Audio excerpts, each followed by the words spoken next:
Todos hemos escuchado a gente preguntar sobre evidencia de Jesucristo fuera de las Escrituras. Estoy a punto de compartir con ustedes uno de los relatos más interesantes del siglo I después de Cristo, que jamás escucharán. Un relato no registrado por apologistas cristianos, sino por los declarados enemigos de Cristo. Sí, incluso los mismos que consintieron en su muerte. Es hora de que escuches la historia más fascinante que muy pocos cuentan. Es hora de que escuches la historia del hilo carmesí. Nuestra historia comienza con un relato escrito en la fuente más improbable, el Talmud. El Talmud es una colección de antiguos escritos rabínicos que se remonta a antes de Cristo y se completó alrededor del año 550 después de Cristo. Incluye polémicas contra Jesús y es lo más alejado de la doctrina cristiana. Los judíos ortodoxos consideran el Talmud como una autoridad y lo colocan por encima de la Biblia hebrea. Sorprendentemente, este documento también respalda una de las afirmaciones más importantes de la cristiandad.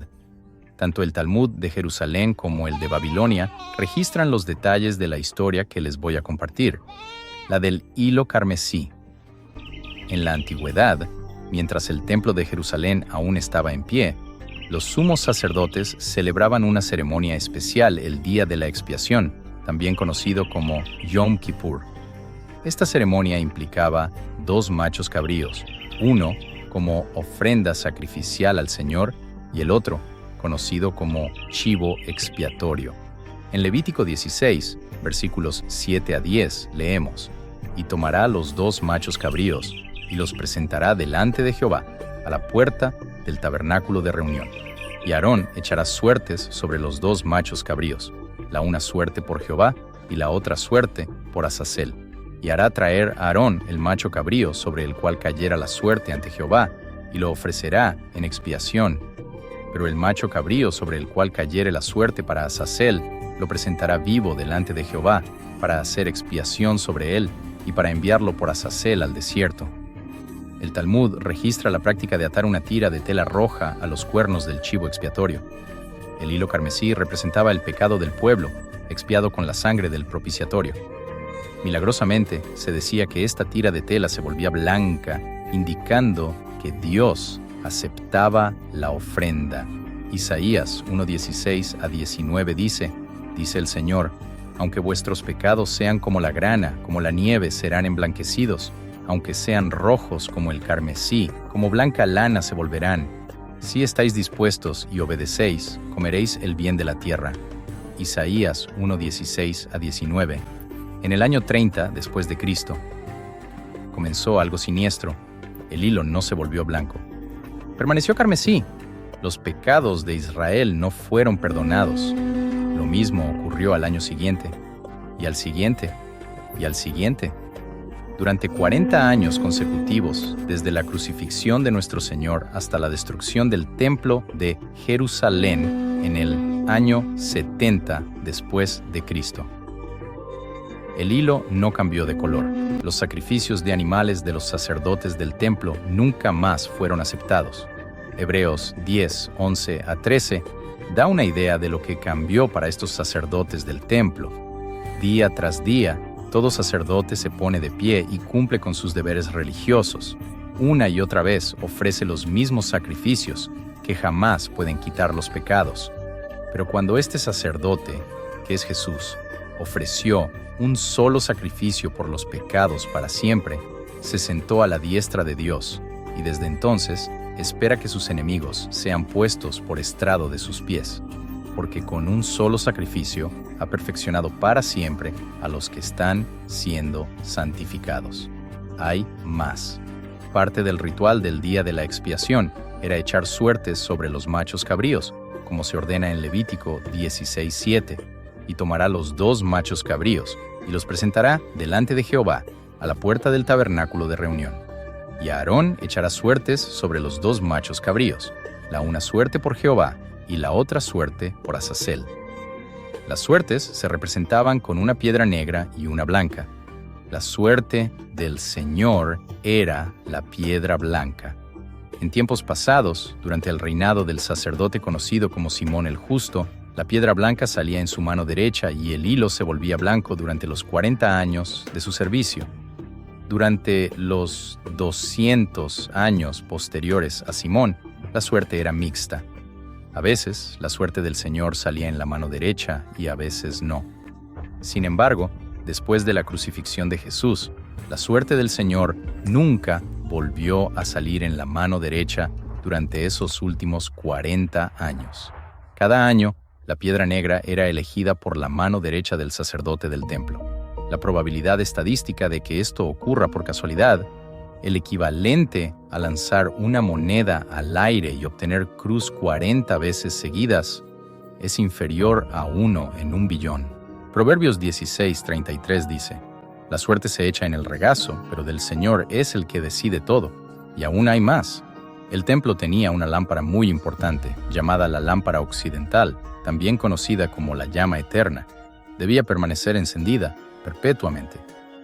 Las puertas del templo daban al este y, durante el día, solo la lámpara occidental y las dos orientales permanecían encendidas. Los sacerdotes tenían aceite extra a mano y cuidaban la lámpara occidental con esmero para que la llama nunca se apagara. Sin embargo, en el año 30 después de Cristo, la luz occidental del templo se apagó. Este fue un terrible presagio para el pueblo de Israel. No se apagó una sola vez, sino que ocurrió continuamente. Durante los siguientes 40 años, hasta la destrucción del templo, por muchas precauciones que tomaran los sacerdotes, no pudieron mantenerla encendida. Quizás estaban buscando la luz equivocada. Juan 8:12 dice: otra vez Jesús les habló, diciendo: yo soy la luz del mundo. El que me sigue no andará en tinieblas, sino que tendrá la luz de la vida. Y aún hay más. Las puertas del templo eran enormes y pesadas. Se decía que cada una medía 10 metros de alto por 5 de ancho y estaba recubierta de oro. Los sacerdotes, en conjunto, cerraban las enormes puertas por la noche. Sin embargo, por la mañana se llevaban una sorpresa. Las puertas del templo estaban abiertas. El Talmud relata específicamente que las puertas se abrieron solas durante este periodo, a partir del año 30 después de Cristo. Apocalipsis 3, versículo 7 dice: esto dice el Santo, el verdadero, el que tiene la llave de David, el que abre y ninguno cierra, y cierra y ninguno abre. Por supuesto, este versículo no se refiere a puertas físicas, sino a puertas espirituales, que Jesús abrió de par en par para que todos los que creen en su nombre vengan y cenen con Él en los templos de nuestros cuerpos, no en edificios construidos por hombres en piedra. Juan 4:23 dice: pero viene la hora, y ahora es, cuando los verdaderos adoradores adorarán al Padre en espíritu y en verdad, porque también el Padre tales adoradores busca que le adoren. Dios es espíritu, y los que le adoran en espíritu y en verdad es necesario que adoren. Para que puedas comprobar la validez de la historia que he compartido, aquí hay una sección de texto, textualmente, del Talmud de Jerusalén. Leemos en el Talmud de Jerusalén: 40 años antes de la destrucción del templo, la luz del oeste se apagó. El hilo, carmesí, permaneció carmesí, y la suerte para el Señor siempre caía en la mano izquierda. Cerraban las puertas del templo por la noche, y al levantarse por la mañana las encontraban abiertas de par en par. Un pasaje similar en el Talmud de Babilonia dice: nuestros rabinos enseñaron: durante los últimos 40 años antes de la destrucción del templo, la suerte del Señor no surgió en la mano derecha, ni la correa de color carmesí se volvió blanca, ni brilló la luz más occidental, y las puertas del templo se abrían solas. Uno de los elementos más profundos de esta historia es su fuente.